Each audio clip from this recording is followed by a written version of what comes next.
Joia. Bom, gente, vamos começando então aqui os fundamentos da fé, né, que a gente está abordando. Tá sendo bom, gente, rever esses fundamentos assim? Tá sendo legal? Esclarecedor, assim? Que bom. Cara, vou ser honesto com vocês assim.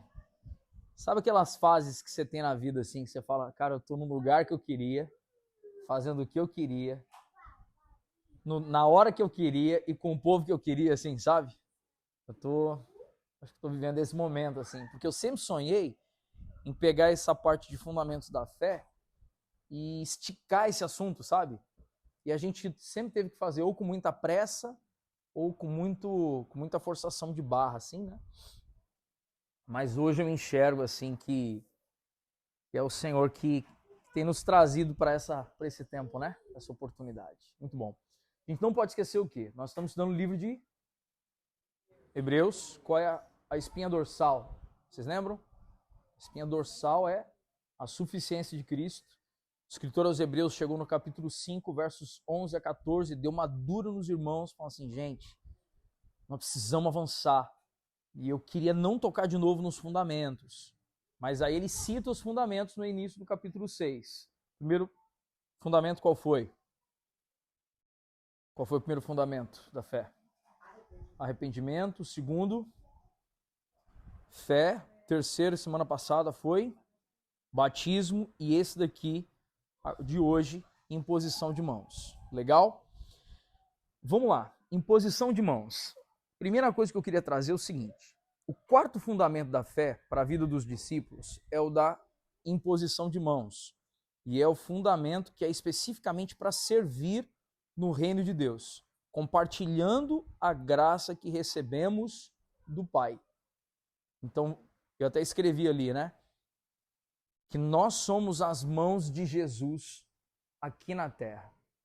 Então, assim, quando você fala de mãos, o que é a imposição de mãos? Geralmente, gente, quando a gente ouve imposição de mãos, a gente lembra disso daqui, ó. Tô certo ou não? A gente lembra disso daqui, certo? Ou isso daqui, certo? Imposição de mãos, correto? E aí, quando a gente fala sobre a imposição de mãos, é curioso, né? A gente perceber que ele é tratado pelas Escrituras como um fundamento da fé. E é uma coisa que a gente costuma fazer sem muita instrução. Eu mesmo, gente, honestamente, só fui enxergar algumas coisas numa aula de teologia, assim, um curso de teologia que a gente foi ter e me foi explicado isso. Porque eu lembro que eu na juventude pegava o sujeito e orava de qualquer jeito, assim, né? E aí você vai entendendo, né, que existe o princípio. Só que mãos, quando a gente fala nas escrituras a gente entende que a mão é o meio pelo qual Deus fez todas as coisas. Tudo bem? Então, quando a gente ouve o salmista falando tanto sobre a destra forte do Senhor, né? Salmo 139, com as tuas mãos me teceste no ventre da minha mãe. Guarda, pai.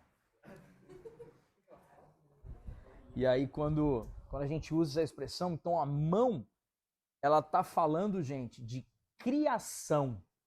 Tudo bem? Então, olha só que interessante. A expressão mãos, ela tem relação com o quê? Com o poder de criação. Então, Salmo 139 lá, Haroldo, ele fala que com as tuas mãos me teceste no ventre de minha mãe. Então, olha só, gente, que profundo. Mãos. E a gente costuma olhar a imposição de mãos como um ato simbólico. Mas ela tem uma complexidade e uma seriedade, uma representatividade muito forte, segundo as Sagradas Escrituras. Legal? Uma outra coisa que eu coloquei aqui, que eu não fiz em nenhuma das outras ministrações, né? Eu coloquei aqui palavras-chave, né? Por quê? Porque eu acho que de todos os fundamentos, o que a gente pode mais incorrer em erros, eu acho que é esse daqui de imposição de mãos. Certo? Por quê? Porque a gente trata a imposição de mãos, quem veio, por exemplo, de igrejas pentecostais e neopentecostais, por exemplo, o imposição de mãos é a coisa mais presente no dia a dia lá. Vai orar, todo mundo vai e põe a mão, né? E vai orar às vezes sozinho, põe a mão. E eu me recordo que nas igrejas mais históricas, a igreja presbiteriana, igreja batista, metodista, isso não é uma prática tão recorrente, né? Tô certo? Não é uma prática tão cotidiana, é feito em ocasiões, né? Tem, exato, uma criança sendo apresentada, um presbítero sendo ordenado, um diácono sendo ordenado, né? Então, não é? Então, o que eu assim me propus para esse compartilhar de hoje? É a gente conseguir dialogar sobre essa seriedade do que é a imposição de mãos. Então, eu coloquei aqui, ó, palavras-chave. Primeiro, imposição de mãos tem a ver com comunicar autoridade. Aí tem uma primeira coisa que eu já quero puxar aqui antes que eu esqueça. Todas as vezes nas escrituras que a gente vê imposição de mãos, era quem estava impondo as mãos era alguém que tinha autoridade sobre quem estava recebendo a imposição de mãos. Fez sentido isso ou não? Vamos de novo? Então, todas as vezes que a gente vê imposição de mãos, era alguém que tinha autoridade, que colocava as mãos sobre alguém que estava ou recebendo algo, ou recebendo autoridade, ou sendo ouvindo algumas coisas que a gente já vai entrar aqui. Mas então, peraí, o ato de receber imposição de mãos é um ato de reconhecimento de autoridade. Então não vamos pensar só na gente impondo, não. Vamos pensar na gente recebendo imposição de mãos. Então, quando eu imponho mão sobre a cabeça de Daniel, o que isso daqui fica claro? Que o Felipe tem autoridade sobre o Daniel. Esse é o prisma das escrituras. É pai para filho, é presbitério para membresia, é o que a gente vê nas escrituras. Então, quando a gente tem alguém pondo a mão na cabeça da gente, é como se a gente estivesse reconhecendo a autoridade do outro. Por isso, é tão especial a gente ser cuidadoso sobre quem põe as mãos na cabeça da gente. E aí, botou para pensar ou não? Botou para pensar? Então, por exemplo, às vezes eu vou em alguns lugares, né, e tal, às vezes eu vi alguém para orar e tal, pá. Eu, irmão, põe a mão no meu ombro. Põe a mão no meu ombro. Então, põe as mãos sobre as minhas mãos aqui e tal. Porque mãos na cabeça é um reconhecimento de autoridade, de presidir ou de ser filho, entendeu? A gente vê nas escrituras, por exemplo, que os pais impunham as mãos sobre os filhos. Olha só, gente. Legal?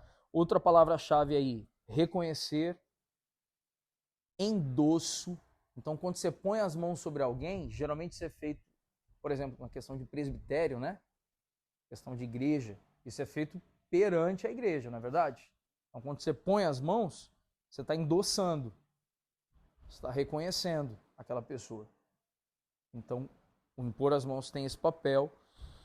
Também tem outra coisa, tem a ver com revelar cuidado. Por que revelar cuidado? A gente vai ver alguns textos aqui que Jesus, ele, em algumas ocasiões, os apóstolos, em algumas ocasiões, impunham as mãos sobre os enfermos. E os enfermos eram curados. Mas por que ali eu estou tratando também como revelar cuidado e sensibilidade? Sabe por quê, gente? Qual era uma das doenças mais comuns em Israel na época do Antigo Testamento, que a gente ouve assim? A lepra.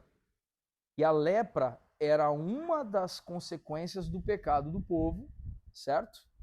E quem tocasse num leproso precisaria fazer o quê? O cara ficar de quarentena. Lembram disso ou não? Você tocou no leproso, então se afasta do arraial, fica para fora. Não sei se vocês já ouviram falar como é que funcionava na época do deserto. Eles eram organizados em 12 tribos, né? Enquanto eles caminhavam no deserto.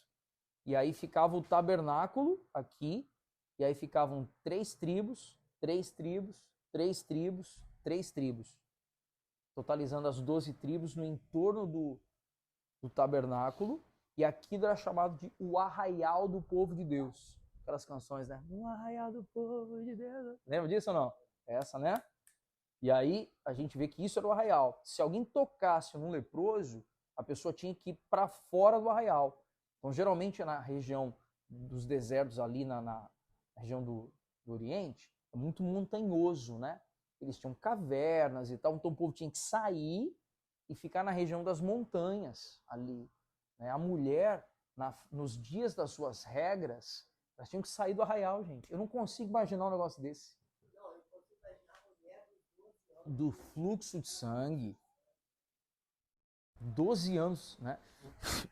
E vocês sabem qual o motivo que a mulher tinha que se afastar? Também ou não?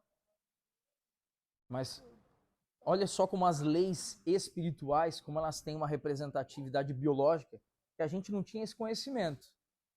Gente, o sangue, ele é um tremendo agente de proliferação de doenças. Então a mulher não tinha onde, por exemplo, pegar os trapos de imundície e jogar fora. Entendeu? Não tinha lixo, como é que chama? Hospitalar lá, né? Então ela tinha que ir para ser incinerado, né? Tinha que ir para fora do arraial. E aí, gente, vem Jesus, vem os apóstolos, eles impunham as mãos para curar. Olha só o que era a imposição de mãos. Não quero olhar apenas o ato miraculoso, que já é uma preciosidade, mas entender como um ato de sensibilidade. Quantas vezes aquela pessoa recebia um toque? Um toque. E a imposição de mãos era o toque que ela estava recebendo. Então, olha só a profundidade desse fundamento da fé. Amém até aqui, gente? Legal? Eu estou assistindo. Pela primeira vez eu tomei vergonha na cara e estou assistindo. Eu e o Liné estamos assistindo. Daniel já assistiu tudo, né?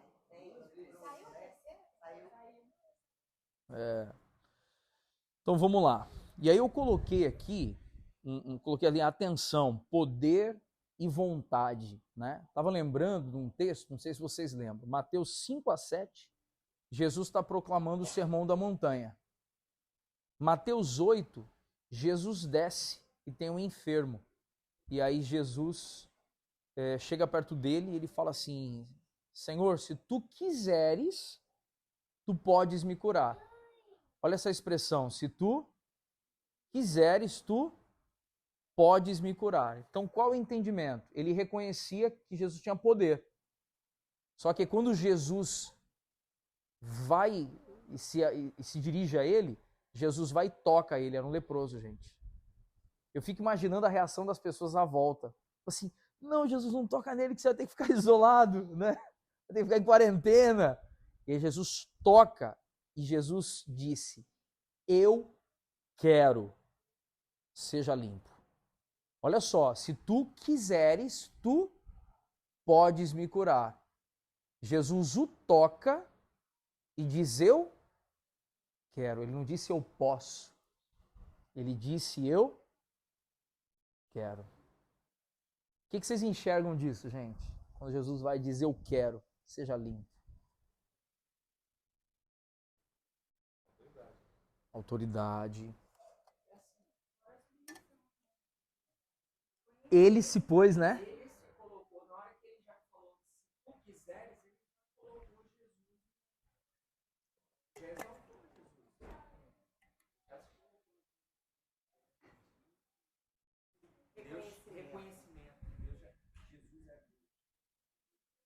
Muito bom.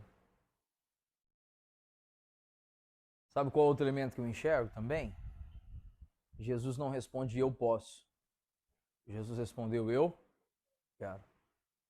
Isso quer dizer que a imposição de mãos, como ato de demonstração de sensibilidade, de cuidado, de zelo, de guardar aquela pessoa, de livrar aquela pessoa, não é porque eu posso fazer que eu faço. É porque eu quero. Isso fala muito do quanto nosso coração está disposto a exercer algum tipo de cuidado e sensibilidade com quem está à volta da gente. Faz sentido ou não? Que tem gente que pode, mas não quer. Fala.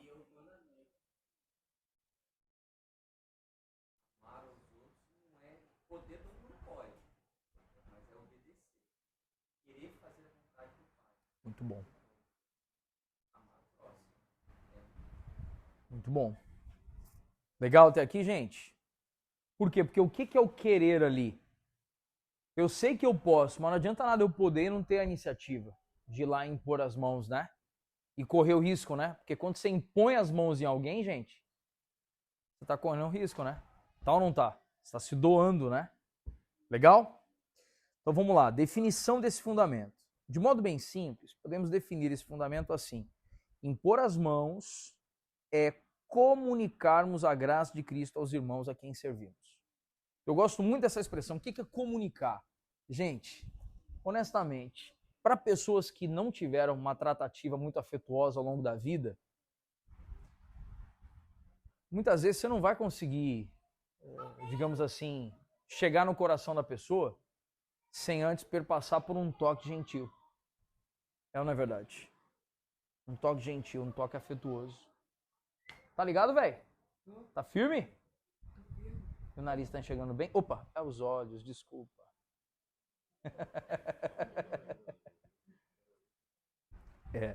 Eu faço essa brincadeira com ele pra ele. Né, gatão? Papo aqui é o quê? Porque o que acontece? Quando a gente diz aqui que é comunicar a graça de Cristo, se as nossas mãos são as mãos de Jesus, a autoridade que a gente está exercendo num toque não é a autoridade que a gente tem, mas é a autoridade que nos foi concedida para servir. Gente, eu quero pegar esse texto aqui de 1 Pedro 4,10. Esse é o texto da minha vida, vocês sabem disso. É o texto que mais tem guiado a minha vida nos últimos anos. Olha só. Servir uns aos outros, cada um conforme o dom que recebeu, como bons dispenseiros da multiforme graça de Deus. O dom que a gente recebe, gente, não é pra gente. O dom que a gente recebe é pra quê? É pra servir o irmão. A gente fala às vezes assim, né? Não, cara, tô servindo a Deus com o meu dom e tal, pá. Cara, servir a Deus é servir o irmão. É só a gente lembrar, né, que quando a gente tiver o nosso julgamento, né? A gente for julgado, o Senhor vai dizer assim, porque eu tive fome e me deste de comer, eu tive frio e me deste de vestir. Tudo aquilo que vocês fizeram aos meus pequeninos fizeram a mim. E aí os salvos vão perguntar, né? Senhor, mas quando que eu fiz isso? Quando? Quando? Quando você pegou aquilo que você recebeu e você deu ao outro. Então, o dom para servir é para comunicar a graça de Deus aos irmãos. Por isso que a imposição de mãos, ela não é uma espécie de transferência mística, tá, gente? Olha só o que eu estou tentando trazer aqui para nós, hein? Não é uma transferência mística a imposição de mãos. Eu estou comunicando de forma afetuosa, com o dom que eu recebi do Senhor, a graça de Deus ao irmão que está aqui ao meu lado. A imposição de mãos é sobre isso. Amém, gente? Senão, a gente entra numa visão, que eu vou até discorrer daqui a pouco aqui, que é uma visão assim de misticismo, que é uma mistura que a gente estudando um pouquinho, a gente vai ver que é resultado de um sincretismo religioso, né? Que eu encosto no outro e transfiro, né? No Antigo Testamento havia algumas coisas que algumas pessoas podem até enxergar isso, mas não era isso que estava acontecendo. Mas no Novo, ainda mais a gente consegue esgotar esse assunto e fechar esse assunto. Vamos ver como? Você queria falar, Haroldo? Não? Então, olha como aqui. Primeiramente, todos os discípulos são o que, gente? Sacerdotes. Deixa eu trazer uma percepção. Você ficou pensativa aí, Pamela? Não? Vieram algumas lembranças. Se quiser compartilhar agora ou depois, esteja à vontade aí, tá? Vamos lá, ó. Todos os discípulos são o que, gente? Sacerdotes. Onde eu quero chegar? Olha só. Quando a gente fala do Antigo Testamento, como é que funcionava no Antigo Testamento? Deus enchia da presença dele um homem como um profeta, né? Como alguém que iria representar o povo perante o Senhor e ia representar o Senhor perante o povo, né? Existia ali o ministério profético, existia o sacerdote também que apresentava oferta de sacrifício pelo perdão dos pecados do povo e tal. Quando vem Jesus, lá na epístola de Pedro, nós vemos que nós fomos feitos nação santa, povo de propriedade exclusiva do Senhor. Que mais? Sacerdócio real. Lembra disso? Nação eleita, povo eleito. Então nós agora, todos, temos do Espírito de Cristo. Então espera aí que eu quero parar e quero trazer isso à memória. Imagina a seguinte cena. No Antigo Testamento, um homem recebia da autoridade para representar o povo, certo? Perante o Senhor. Em Atos 2, o Espírito foi derramado sobre toda a carne. É um link, né? Para quem gosta de anotar essas coisas assim, é um link de Joel 2 com Atos 2.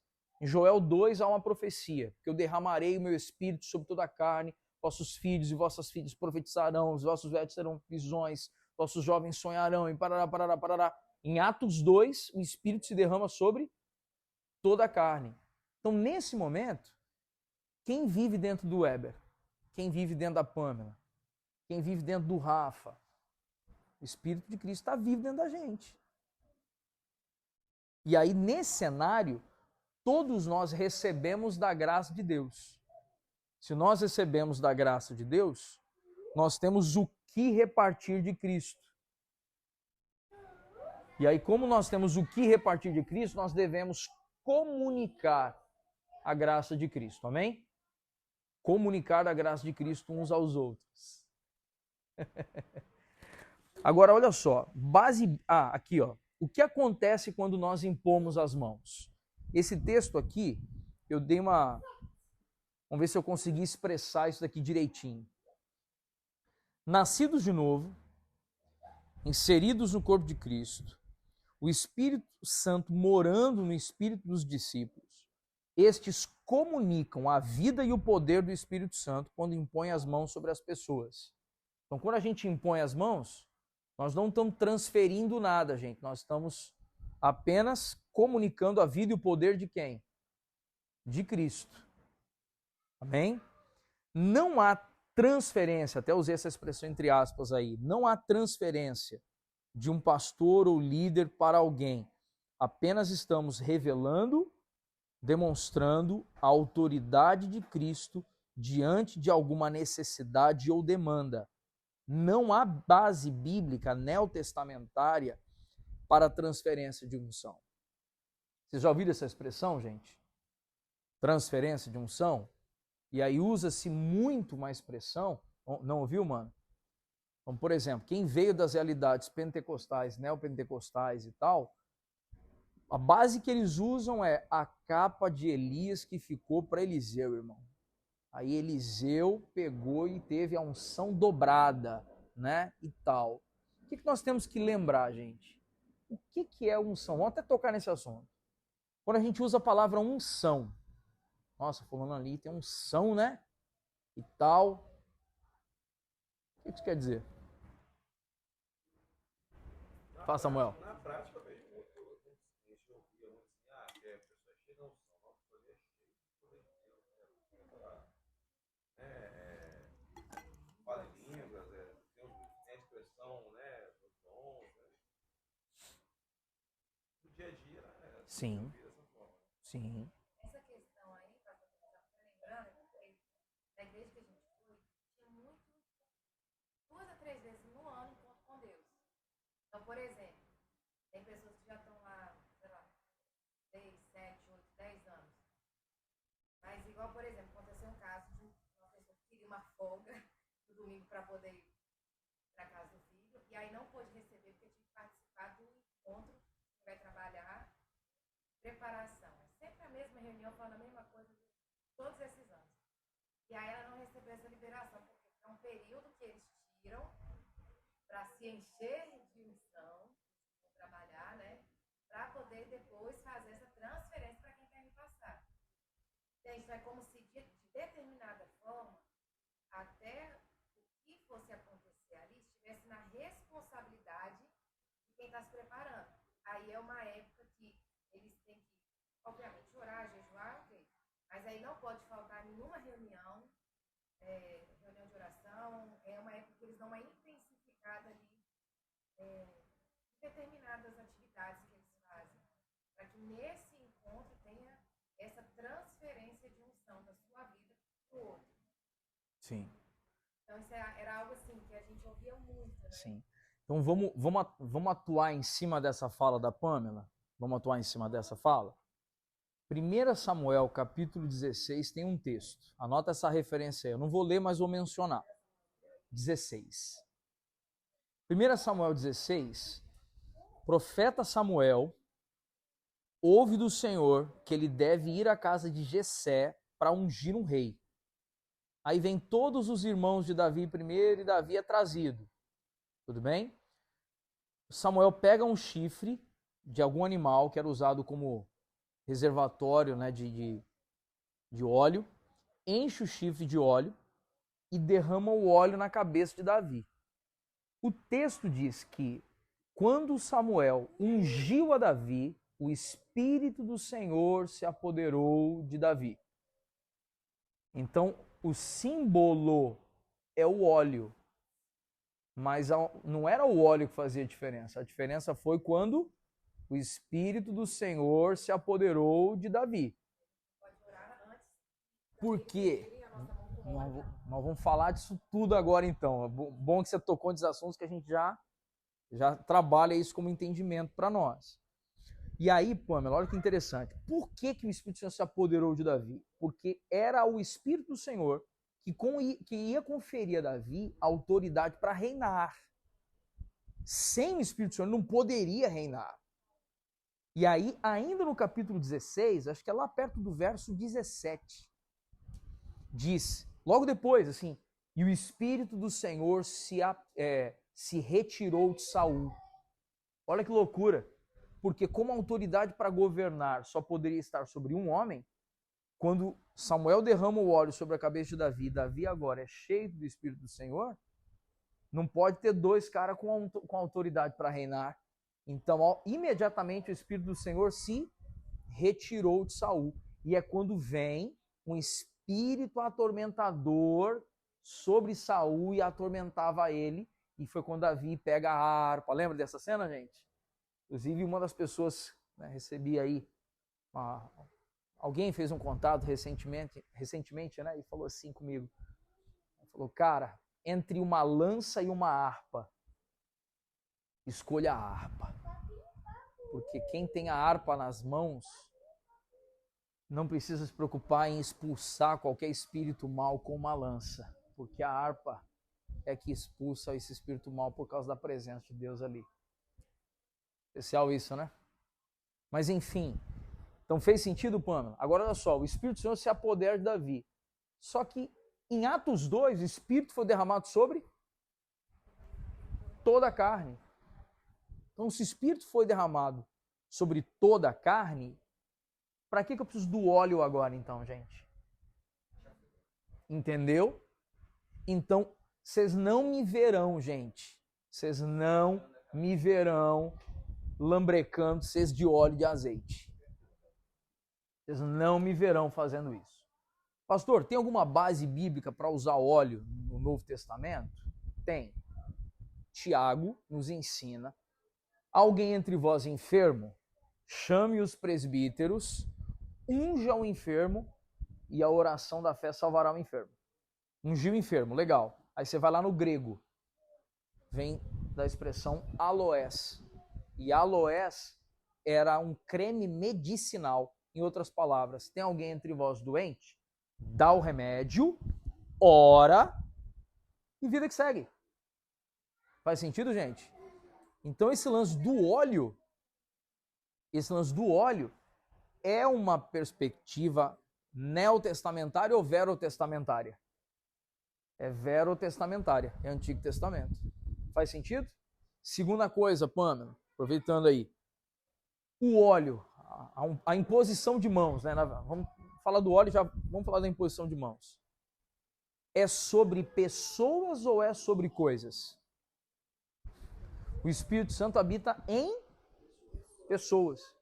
Então, a gente não impõe mãos, Senhor, eu quero consagrar esse iPad ao Senhor, e tal, a chave do carro, a roupa do irmão, entendeu? E vamos consagrar aqui o violão, comprou o violão novo aqui, vamos ungir o violão, entendeu? Vocês estão entendendo que isso não tem base neotestamentária, gente? Ungir carteira de trabalho, ungir processo na justiça. A irmão vem com processo na justiça, documento com plásticos em cima para ungir em cima, assim, né? Mas se é para ungir o processo, não molhe o papel logo, né? Não molhe o plástico, porque se o poder está no óleo, então tem que ungir um papel, não adianta ungir o plástico cobrindo. Resumindo, vocês veem que isso daí é uma coisa que é muito sincretismo religioso, com visão do Velho Testamento de coisas que caducaram, que algumas coisas, gente, elas caducaram. As leis cerimoniais do Velho Testamento, elas caducaram. E aquele texto de Hebreus que a gente leu, que na mudança de sacerdócio, a mudança da lei. Então a gente tem que compreender isso. Faz sentido ou não? Legal? Aí, então, assim, essa expressão transferência de unção, gente, é uma parada que, se um dia vocês me ouvirem dizer uma coisa dessas, vocês, por favor, me amarrem. Eu devo estar entrando em crise. Tá bom? Beleza, Haroldo? Beleza, Weber? Beleza? Então vamos lá. Bases bíblicas na imposição de mãos. No Antigo Testamento, Deus determina a imposição de mãos em diferentes momentos. No ato de ofertar diferentes sacrifícios para que houvesse uma identificação da pessoa que faz a oferta com o sacrifício. Deixa eu trazer aqui um texto à nossa memória. Vocês lembram como é que era feito uma vez por ano o sacrifício lá no tabernáculo de Moisés? Uma vez por ano entrava, né, o Santo dos Santos e tal, pá. Só que eles pegavam 2 bodes, e aí esses 2 bodes, um deles, o sacerdote, ele impunha a mão sobre a cabeça do bode. Vocês já ouviram falar disso ou não? Ele impunha a mão sobre a cabeça do bode. E simbolicamente, aquele bode estaria então assumindo as culpas pelo pecado do povo.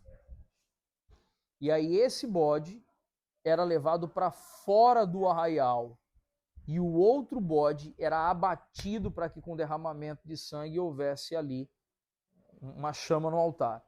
Daí a expressão bode expiatório. Porque a expressão expiatório vem de expiação. Expiação dos nossos pecados, a remoção dos nossos pecados. Ok? Então olha só, gente, então impor mãos ali era um sinal de identificação do ser com o povo. Olha só como isso no Antigo Testamento era feito, correto? Uma outra marca de imposição de mãos no Antigo Testamento, para transmitir uma bênção.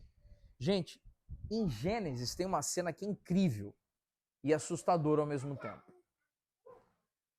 Quando José traz seus 2 filhos, Manassés e Efraim, para Jacó orar pelos filhos. Vocês lembram dessa cena ou não? Porque o que era o certo? Daniel é meu filho mais velho, certo?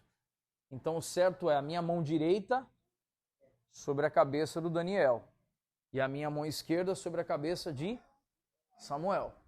E aí Jacó vai e faz o quê? Troca as mãos.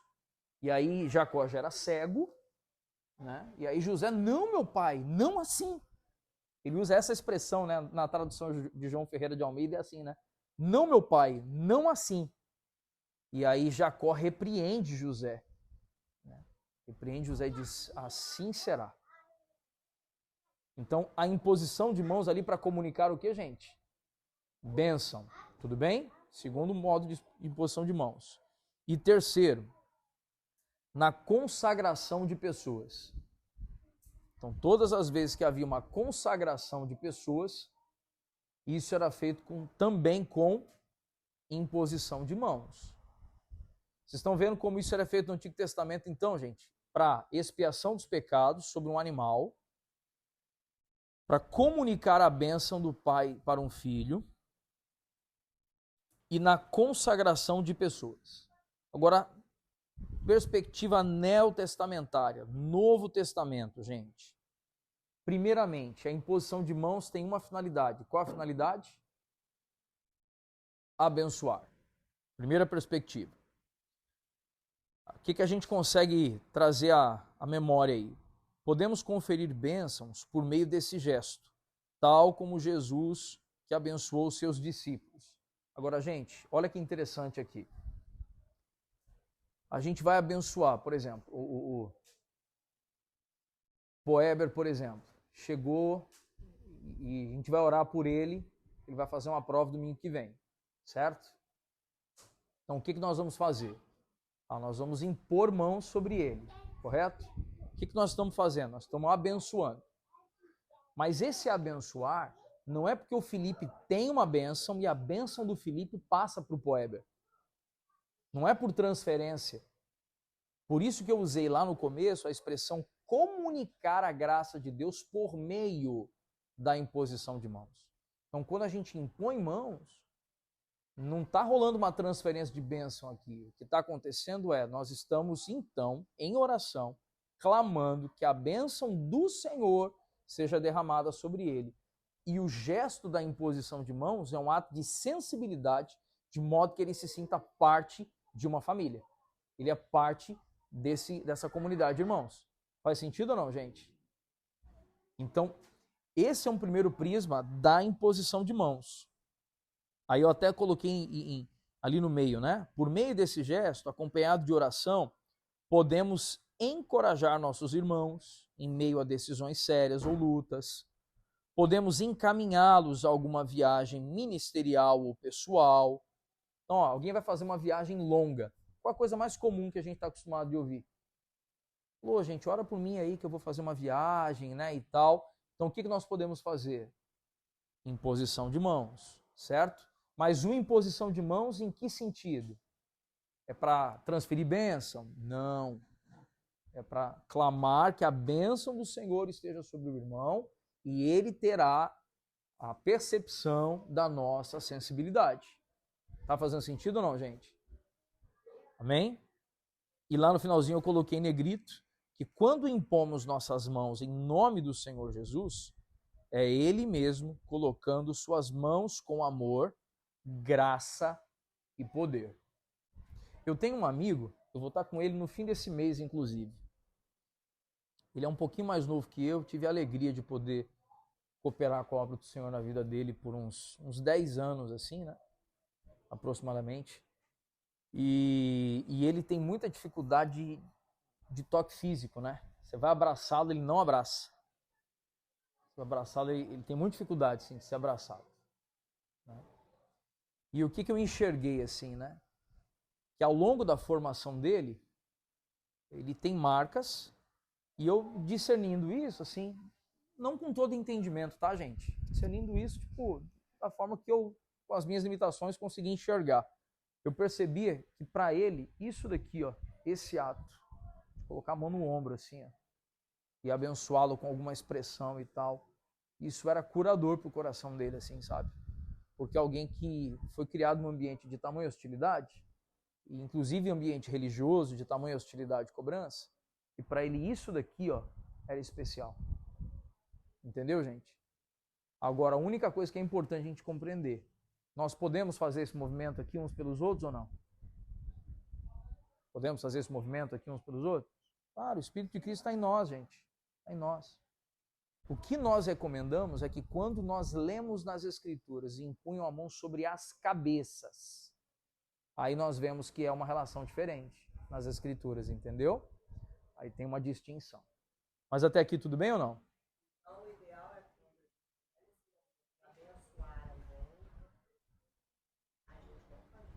Não na cabeça, nos ombros. Exato. Isso. Por quê? Porque quando a gente...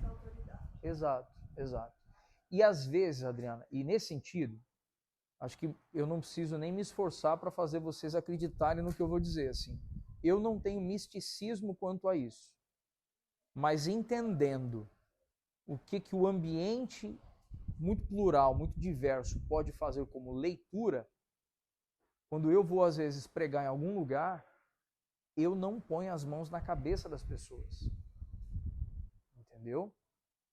Por quê? Porque eu entendo que elas não estão debaixo do meu pastoreio. Então eu não ponho a mão na cabeça delas.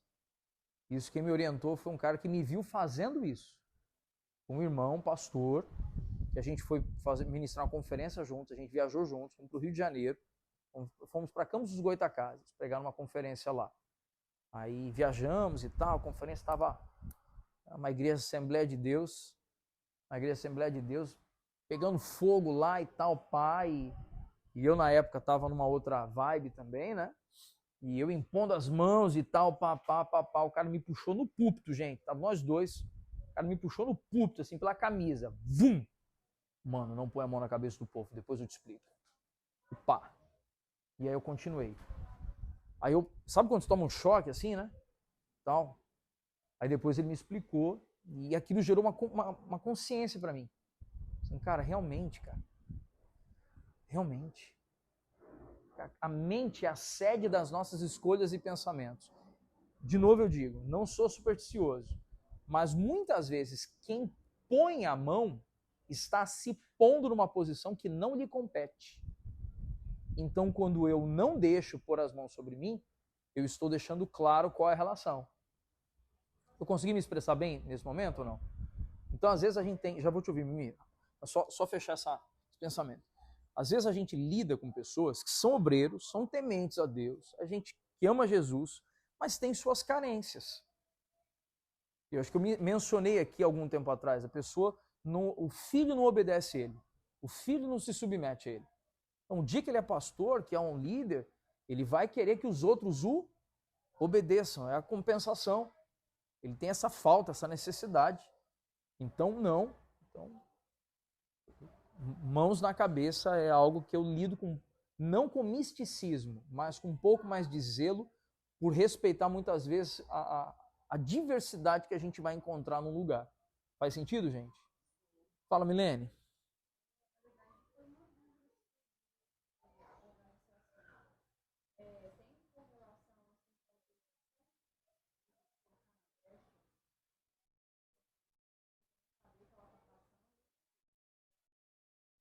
Entendi. Milene, em minha compreensão, nós devemos orar uns pelos outros. Isso é um preceito bíblico, amém? Orar uns pelos outros. Geralmente, quando a gente usa a expressão intercessão, a gente coloca como se a pessoa não estivesse fazendo e a gente entra no lugar dela para dar conta de orar por ela mesma, que ela não está fazendo. De fato, eu não sou incrédulo para o cenário de que quando o diabo está atacando uma vida, alguém, e a gente se põe a orar por essa pessoa, a gente entra numa guerra em favor daquela pessoa.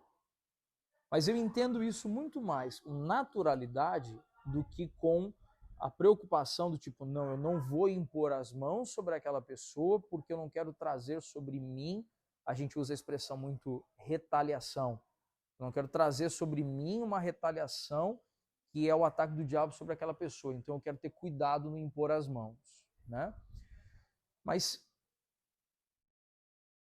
e se a gente não tiver aquela pessoa perto da gente não vai orar da mesma forma? Então, o ato em si de imposição de mãos, ele não é o ato que me coloca numa condição, uma posição de ser retaliado, digamos assim, certo? O que me coloca na frente de batalha por alguém é o quanto eu estou orando por essa pessoa, entendeu? E sim, eu acredito nesse sentido, tá, Milene? Que muitas vezes tem alguém enfraquecido, alguém que está quebrado, que não está dando conta de caminhar sozinho, e nós vamos orar por essas pessoas. Né? E quando a gente se põe a orar por essas pessoas, nós teremos agonias. Eu gosto muito dessa expressão, ao invés da gente usar a expressão retaliação, porque fica uma coisa tendendo um pouco para a mística da coisa, eu lembro de Jesus no Getsemane, que a alma dele estava o quê? agoniada. E estava agoniado porque ele sentiu o quê? O peso do pecado do povo. Então esse peso, ele produz na nossa alma o quê? Agonia. Porque a cobertura é a cobertura dos santos, do Espírito. Entendeu? Então eu creio nessa intercessão. Creio que muitas vezes a gente entra em linhas de ataque, de batalha, nesse sentido. Mas eu levo muito mais para o lado da agonia, entendeu? Do que necessariamente usar a expressão, por exemplo, retaliação. E na questão da oração em si, do que simplesmente eu pôr a mão, eu já trouxe sobre mim um fardo que não era meu, por exemplo. Porque eu posso pôr a mão e não ter compromisso nenhum com a oração. E o que de fato me traz um peso de responsabilidade? É o impor as mãos ou é orar? O que me traz o peso da responsabilidade? É a oração. Então, por exemplo, tenho primos em Cubatão, em Santos, São Paulo. Tenho primo agora que está lá nos Estados Unidos. Qualquer um deles que compartilhar uma aflição comigo, eu não tenho como impor as mãos. Eu vou orar por eles. Entendeu? Jesus nem sempre orou com imposição de mãos. Muitas vezes Jesus curou à distância. Foi ou não foi? Tem um lance que é bom a gente saber, que Deus não se limita ao nosso gesto. Lembra de Moisés sobrecarregado, Jetro falou para ele considerar, chamar pessoas responsáveis para repartir a bagagem. Ele chama 70 homens. 2 deles estavam muito atarefados no campo. E aí 68 vieram. Quando Moisés orou por eles, eles foram cheios do mesmo Espírito que estava sobre ele, o Espírito de Deus. E os outros 2 no campo também. Entendeu? Eles tiveram imposição de mãos ali ou não? Eles não tiveram imposição de mãos. Tá fazendo sentido, gente? Então é um gesto que revela amor, cuidado, zelo, responsabilidade. Mas ele é um gesto que sem a oração, por exemplo, não tem significado. Ele precisa estar com a oração.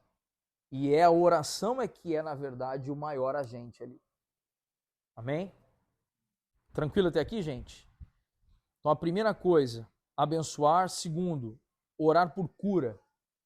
Tirou sua dúvida mesmo, Milene? Na boa? Segundo, orar por cura. Aí eu já citei aquele texto de Jesus curando o leproso, certo?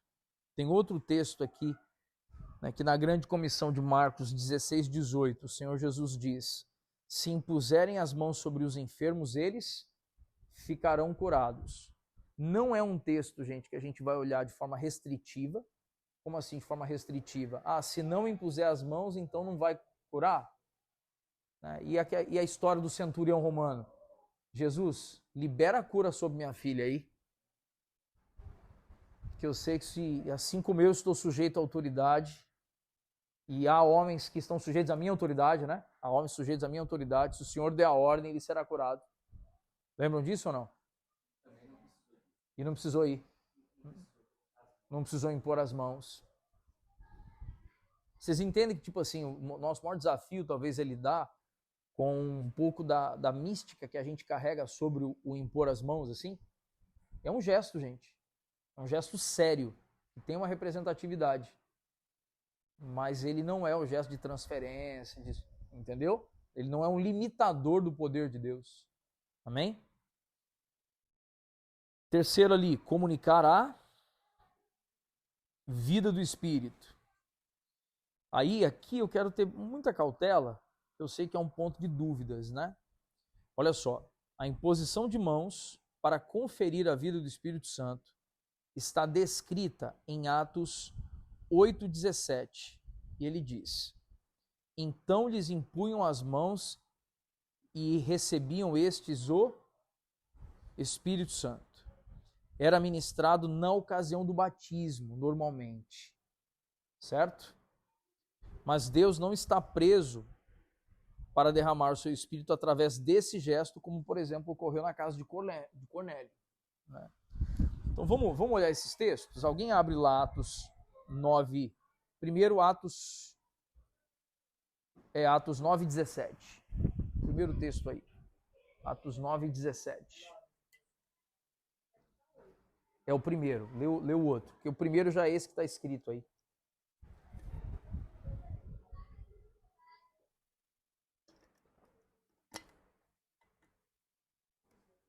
Atos 9:17. Alguém que leu aí, encontrou, pode ler.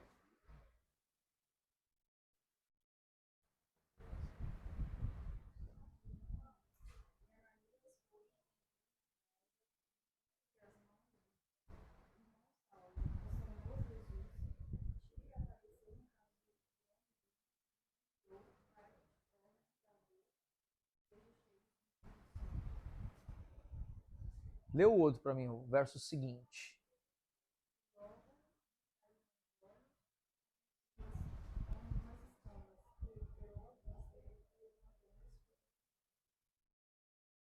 Legal.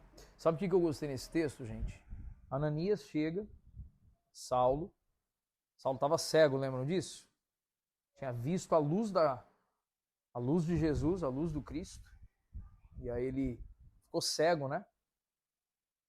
Ananias orou, ele foi cheio do Espírito Santo e logo um pedaço de carne, né, caiu dos olhos como se fossem escamas, né?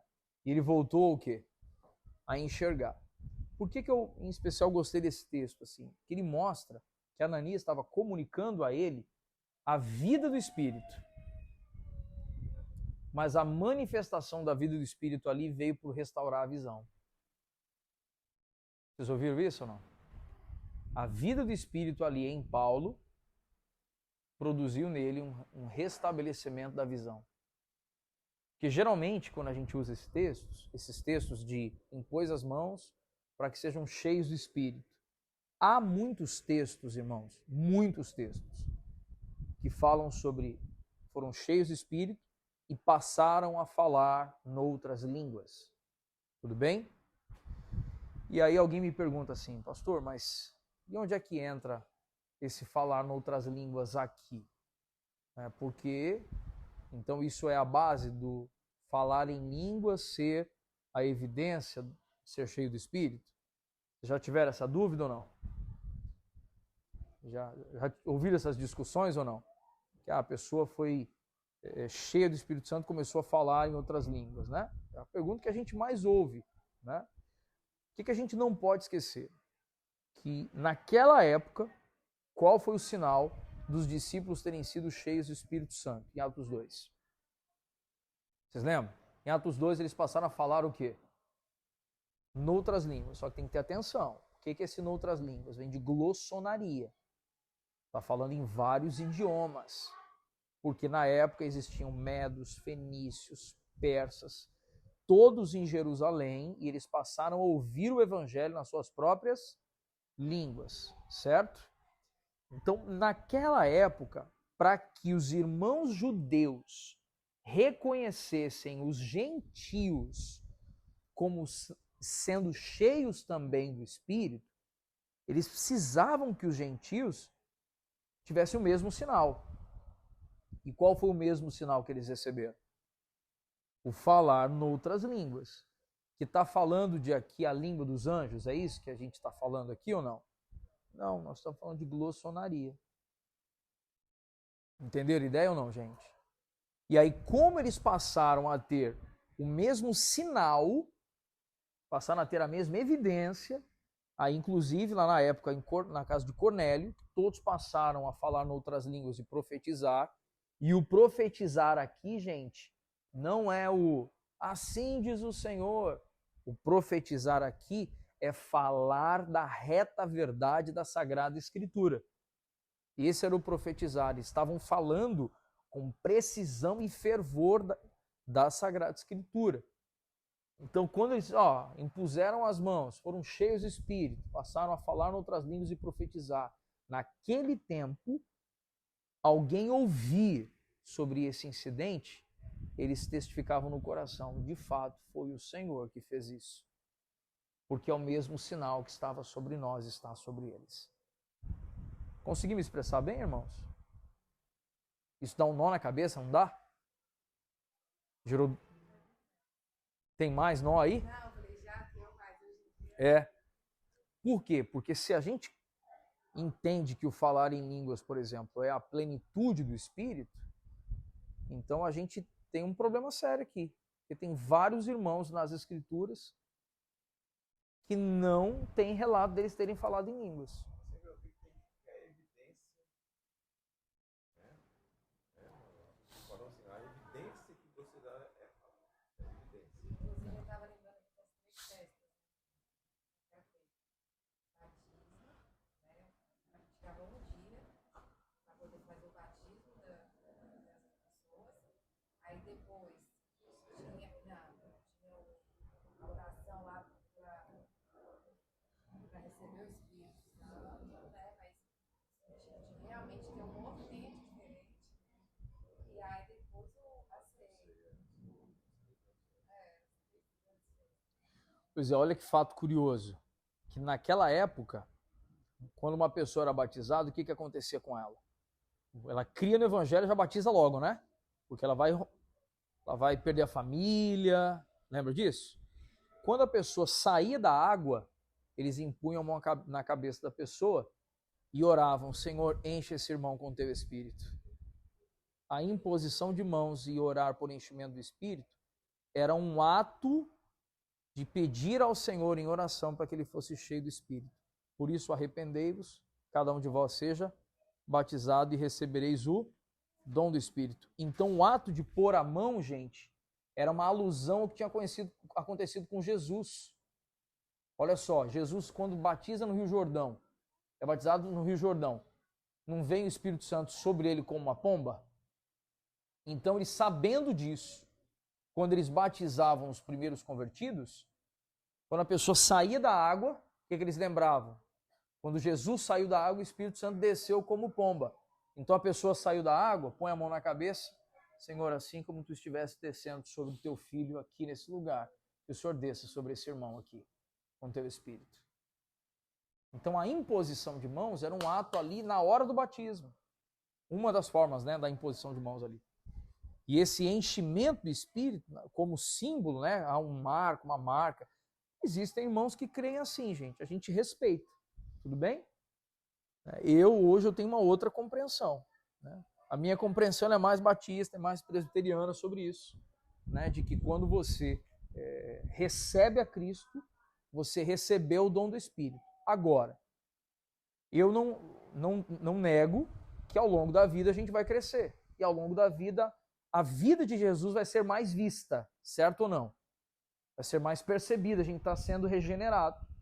Mas eu não consigo atribuir isso, por exemplo, a uma imposição de mãos e agora a sua vida é outra, né? Porque a gente vê aqui nas Escrituras que eles falavam em outras línguas, era uma demonstração pública de que dos dois povos havia uma só nação do Senhor, a nação santa, entendeu? Estou conseguindo me expressar, gente? Amém? E aí, por último, letra D aí, ordenação ao ministério, que para mim aqui eu acho que é o ponto mais desafiador, assim, né? Quando Paulo ensina a Timóteo, a ninguém imponha as mãos precipitadamente. Tudo bem? Ninguém impõe as mãos precipitadamente. Ali está falando da imposição de mãos como um ato de quê, gente?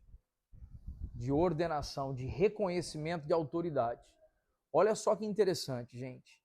No Antigo Testamento, o profeta Samuel pega o chifre cheio de óleo e azeite e derrama sobre Davi. Davi recebe do Espírito, tem autoridade para governar. Tudo bem? Novo Testamento, o presbitério se reúne, chama alguém, impõe mãos sobre ele e reconhece publicamente o encargo daquele irmão. Porque ele já tem o Espírito Santo nele. O Espírito já se revela nele. Nós estamos apenas reconhecendo publicamente aquilo que o irmão carrega. E aí, inclusive, olha que interessante. Quando a gente pega lá 1 Timóteo, se a gente for mergulhar em 1 Timóteo e Tito, nós vamos ver que alguém que almeja servir no ministério, ele tem que ser provado antes. Por isso, não era para impor a mão precipitadamente. Entendeu? Então vamos trazer assim uma ilustração. Eu olho para o Rafael aqui, me afeiçoo pelo Rafael, tenho afeição pelo Rafael, acho que ele tem encargo pastoral ou no diaconato, E aí, pela afeição, chamo o Rafael para a mesa, conversamos ali, alinhamos. Não, cara, eu vou ordenar você. Chamo todo mundo, imponho as mãos, estou ordenando. E aí Paulo exorta Timóteo dizendo, cara, não imponha as mãos precipitadamente. Por quê? Porque você está reconhecendo a autoridade de alguém para presidir sobre o povo. E essa pessoa, se não for experimentada, ela não deveria ter autoridade para presidir sobre o povo. Quando eu digo presidir, gente, esse é o termo bíblico, tá? Esse é o termo bíblico, mas não tem nada a ver com esse modelo presidencialista que a gente está lidando, tá? Presidir está falando de autoridade para cuidado, tudo bem? E aí lembrando uma coisa que a gente conversou com alguns de vocês aqui algum tempo atrás, o que dá autoridade para pastorear, para liderar, autoridade de governo? É o amor. Lembram dessa conversa? Quando a gente se entrega por alguém, a gente tem autoridade para liderar, para governar, para presidir. E essa pessoa tem que ser provada. Então, o que a gente vê aqui na ordenação ao presbitério? Que muitos ministérios específicos são aqueles encontrados em Efésios 4:11, além dos encargos para o presbiterato e diaconato. Encontramos a imposição de mãos para a ordenação de um serviço específico, a imposição de mãos para o apostolado, presbiterato. Provavelmente nessa área de ministérios específicos, a imposição de mãos é por meio destes mesmos ministérios, seja por apóstolos ou presbitério e tal. Nesses casos, a palavra de Deus adverte que não devemos impor as mãos precipitadamente sobre os irmãos. Deixa eu falar uma coisa séria aqui. Vocês já ouviram, já leram aquele texto que fala assim, não se torne, a expressão qual é, gente? Que ao impor mãos precipitadamente, a gente se torna cúmplice do pecado do irmão.